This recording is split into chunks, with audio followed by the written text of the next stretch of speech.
ओम महालक्ष्मी नमः। आप सभी का हमारे YouTube चैनल पर हार्दिक स्वागत है। आज शुक्रवार के दिन सुने लक्ष्मी माता की कथाएं। प्राचीन काल में एक बार एक गांव में गरीब ब्राह्मण रहता था। वह भगवान विष्णु का परम भक्त था। एक दिन उसकी भक्ति से खुश होकर भगवान विष्णु ने उसे दर्शन दिए और मनचाहा वरदान मांगने को कहा। ब्राह्मण ने कहा कि उसके घर में हमेशा लक्ष्मी का वास हो। इस इच्छा को जानने के बाद विष्णु जी ने कहा कि उसे लक्ष्मी तो प्राप्त हो सकती हैं, लेकिन उसके लिए उसे थोड़ा प्रयत्न करना होगा। भगवान विष्णु ने कहा कि मंदिर के सामने एक स्त्री रोज आती है और यहाँ आकर उपले पाती है। तुम बस अपने घर उन्हें आने का निमंत्रण देना। वह स्त्री ही देवी माँ लक्ष्मी है। अगर वह स्त्री तुम्हारे घर आती है तो तुम्हारा घर धन धान्य से भर जाएगा। इतना कहकर भगवान विष्णु अदृश्य हो गए। अगले दिन सुबह 4 बजे ब्राह्मण मंदिर के सामने बैठ गया और जब धन की देवी माँ लक्ष्मी उपले पाथने आई तो ब्राह्मण ने उन्हें अपने घर में आने का निवेदन किया। ब्राह्मण की बातों को सुनकर लक्ष्मी जी समझ गईं कि ये सब विष्णु जी का किया धराया है। माता लक्ष्मी ने कहा कि तुम 16 दिन तक महालक्ष्मी व्रत को विधि पूर्वक करो और रात में चंद्रमा को अर्घ्य दो तो मैं तुम्हारे घर आऊंगी। देवी के कहे अनुसार ब्राह्मण ने देवी का व्रत एवं पूजन किया और उत्तर की दिशा की ओर मुख करके लक्ष्मी जी को पुकारा। अपने वचन को पूरा करने के लिए धन की देवी प्रकट हुई और उन्होंने गरीब ब्राह्मण के हर कष्ट को दूर किया और उसके घर को सुख संपत्ति से भर दिया। प्रेम से बोले लक्ष्मी माता की जय हो। एक बार भगवान विष्णु मृत्युलोक यानी भूलोक में गमन करने के लिए निकल पड़े। माता लक्ष्मी ने भी निवेदन किया कि वह भी उनके साथ आना चाहती हैं। भगवान विष्णु उनके स्वभाव से परिचित थे, इसलिए पहले ही उन्हें आगाह किया कि मैं आपको एक ही शर्त पर साथ लेकर चल सकता हूँ। माता लक्ष्मी मन ही मन बहुत खुश हुई कि चलो शर्त ही सही, भगवान साथ ले जाने के लिए तो माने। माता फटाक से बोली, मुझे सारी शर्तें मंजूर हैं। भगवान विष्णु ने कहा, जो मैं कहूँ, जैसा मैं कहूँ, आपको वैसा ही करना होगा। माता बोली, ठीक है, आप जैसा कहेंगे मैं वैसा ही करूँगी। दोनों भूलोक पर आकर विचरण करने लगे। एक जगह रुककर श्रीहरि ने माता से कहा कि मैं दक्षिण दिशा की तरफ जा रहा हूँ, आपको यहीं पर मेरा इंतजार करना होगा। ये कहकर भगवान विष्णु दक्षिण दिशा की तरफ बढ़ गए। अब माता को जिज्ञासा हुई कि दक्षिण दिशा में ऐसा क्या है जो भगवान मुझे वहाँ नहीं ले जाना चाहते। माता का स्वभाव तो वैसे भी चंचल ही माना जाता है। उनसे वहाँ पर ज़्यादा देर नहीं रुका गया और वे भगवान विष्णु की तरफ ही बढ़ने लगी। आगे जाकर माता को सरसों का खेत दिखाई दिया।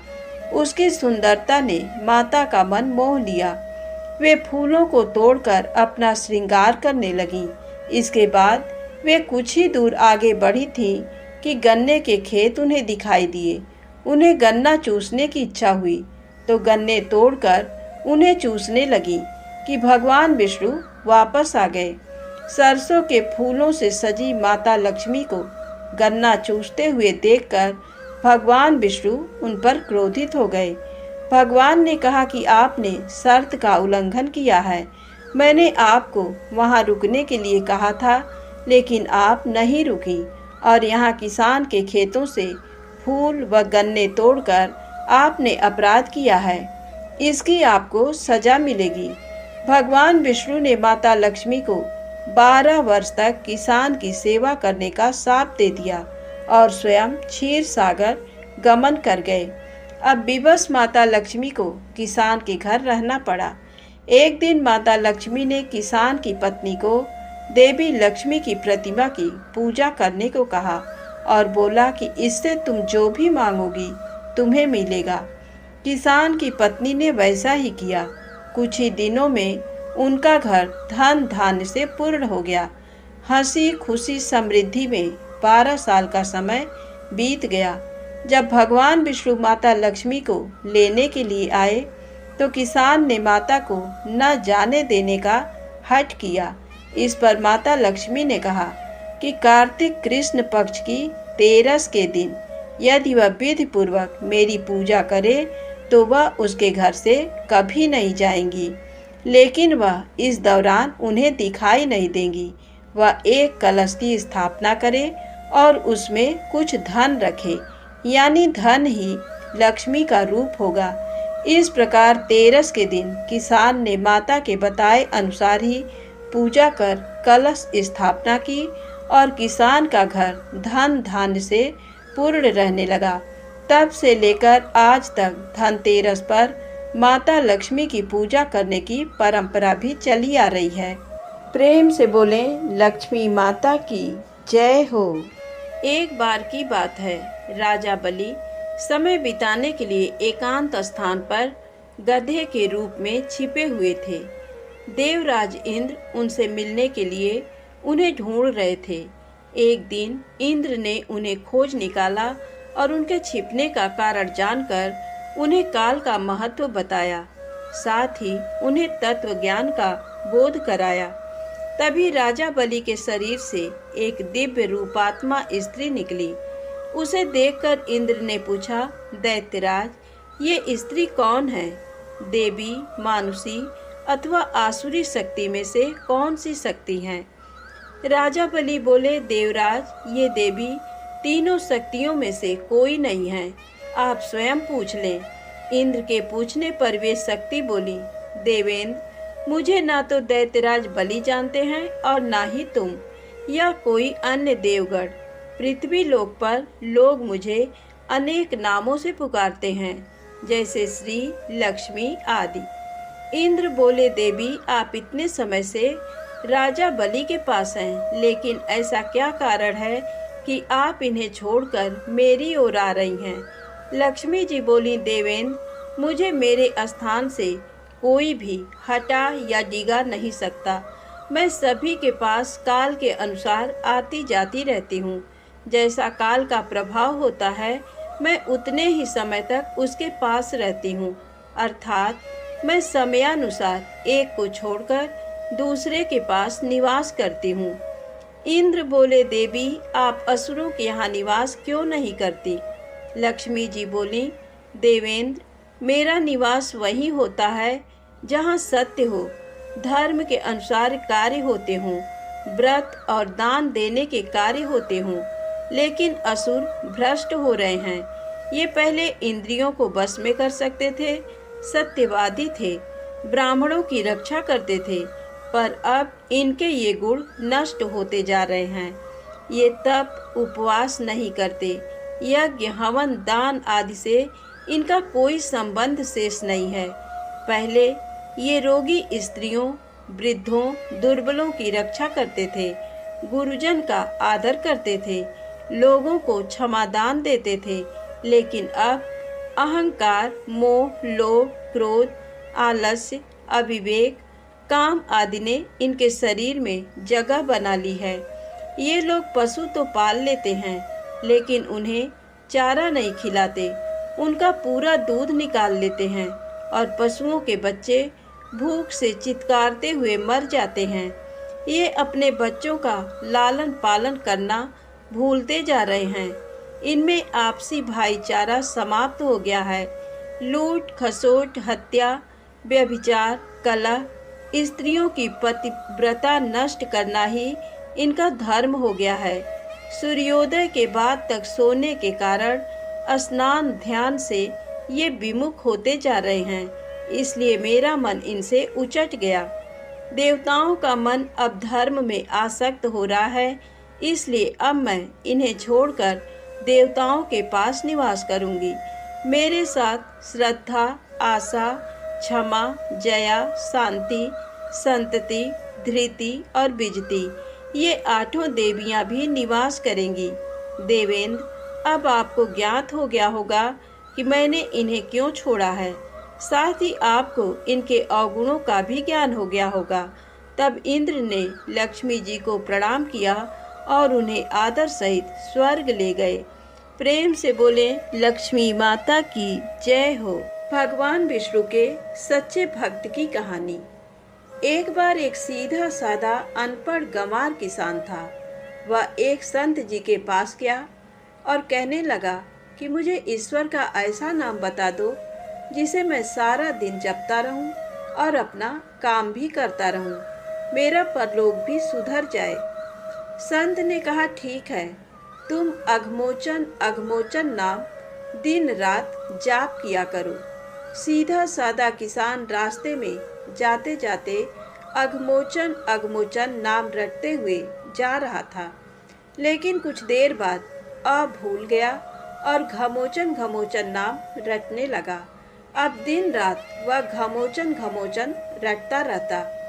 एक दिन भगवान विष्णु भोजन करते हुए मुस्कुरा रहे थे, तो माता लक्ष्मी ने इसका कारण पूछा।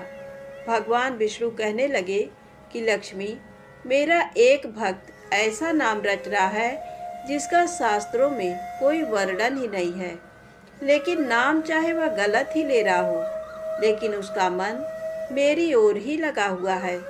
इसके मन में मेरी ही छवि है। उसका गलत नाम लेने के कारण ही मेरे मुख पर मुस्कान है। माता लक्ष्मी कहने लगी, क्या आपको लगता है कि ये आपका सच्चा भक्त है? तो चलें इसकी परीक्षा लेते हैं।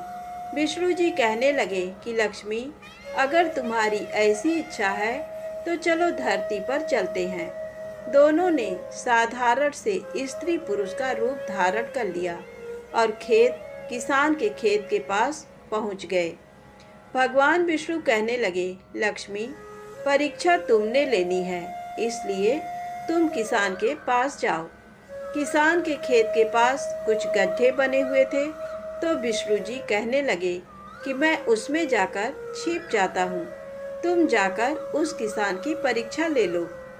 माता लक्ष्मी उस किसान के पास गईं और बार बार उससे पूछने लगी कि किसका नाम जप रहे हो।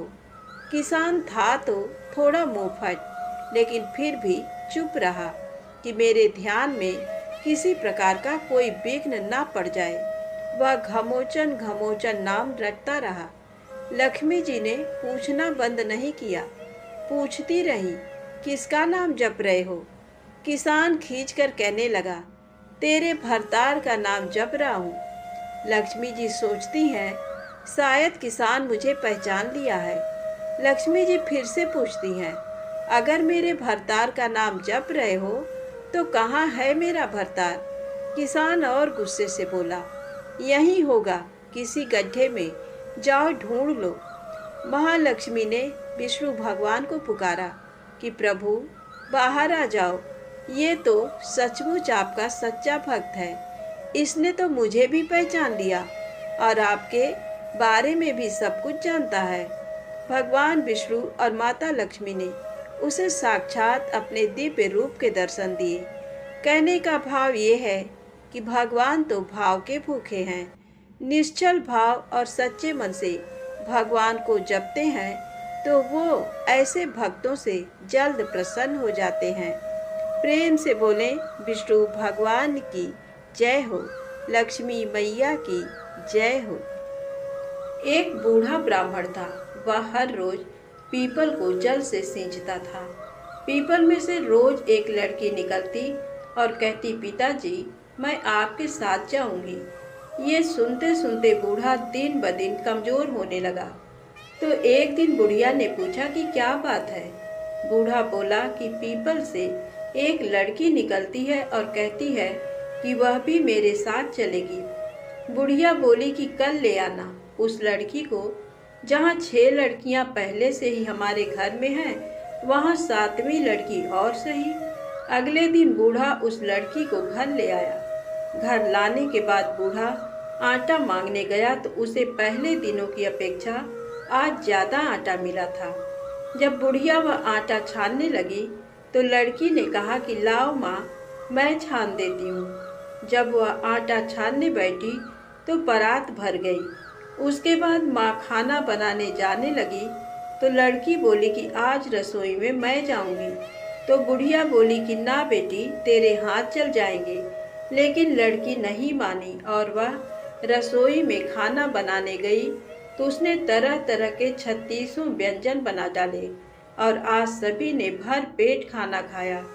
इससे पहले वह आधा पेट भूखा ही रहते थे। रात हुई तो बुढ़िया का भाई आया और कहने लगा कि दीदी, मैं तो खाना खाऊंगा। बुढ़िया परेशान हो गई कि अब खाना कहाँ से लाएगी। लड़की ने पूछा कि माँ, क्या बात है। उसने कहा कि तेरा मामा आया है और रोटी खाएगा, लेकिन रोटी तो सबने खा ली है, अब उसके लिए कहाँ से लाऊंगी। लड़की बोली कि मैं बना दूंगी और वह रसोई में गई और मामा के लिए 36 व्यंजन बना दिया। मामा ने भरपेट खाया और कहा भी कि ऐसा खाना इससे पहले उसने कभी नहीं खाया है। बुढ़िया ने कहा कि भाई, तेरी पावनी भांजी है, उसी ने बनाया है। शाम हुई तो लड़की बोली कि माँ, चौका लगा के चौके का दिया जला देना, कोठे में मैं सोऊंगी। बुढ़िया बोली कि ना बेटी, तू डर जाएगी। लेकिन वह बोली कि ना, मैं नहीं डरूंगी, मैं अंदर कोठे में ही सोऊंगी। वह कोठे में ही जाकर सो गई। आधी रात को लड़की उठी और चारों ओर आंख मारी तो धन ही धन हो गया। वह बाहर जाने लगी तो एक बूढ़ा ब्राह्मण सो रहा था। उसने देखा तो कहा कि बेटी, तू कहाँ चली। लड़की बोली कि मैं तो दरिद्रता दूर करने आई थी, अगर तुम्हें दूर करवानी है तो करवा लो। उसने बूढ़े के घर में भी आंख से देखा तो चारों ओर धन ही धन हो गया।